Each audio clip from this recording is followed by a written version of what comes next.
Agatha paused a moment on the steps of her back porch.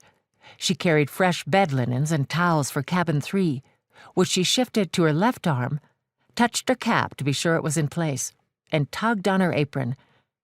She should be in a hurry, as the sun was slanting toward the horizon, and tonight her B&B was again filled to capacity. But she wasn't in a hurry. A chicken casserole warmed in the oven, and fresh baked bread sat cooling on the kitchen counter. The June day would be a long one, so she'd pushed dinner to 6:30. And what was the point of living in the beautiful Texas Hill Country if she didn't pause a moment to enjoy it? Her Bruder and Schwester-in-law had both been terrible business owners, but they had an eye for the perfect piece of property, and that was exactly what they'd bought. The South Fork of the Guadalupe River curved along the property's eastern edge, sunlight glinting off its crystal-clear water. Rugged limestone hills surrounded them in all directions. The home itself was 2 stories with a master suite downstairs that Agatha used for her own living space and office. Upstairs were 4 additional large rooms, each with its own private bath. She'd added 3 cabins along the path that ran down to the river. The weather was warm but pleasant, and her guests seemed to be enjoying their time at her plain and simple B&B.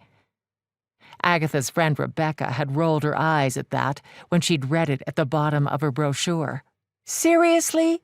That's the biggest cliché about the Amish, that we are plain. And we're simple. Yeah, so says every romance book and tourist brochure. But I'm running a B&B, which needs to appeal to tourists, English and Amish. So it helps to have a name that, indicates what we are. The horse and buggy on the sign doesn't hurt. Danga? Though she'd taken over the B&B less than a year ago, her customer base was rapidly growing. This second week in June was a good one. She was booked solid until August. Mason and Paxton Cox stood fly fishing in the middle of the river.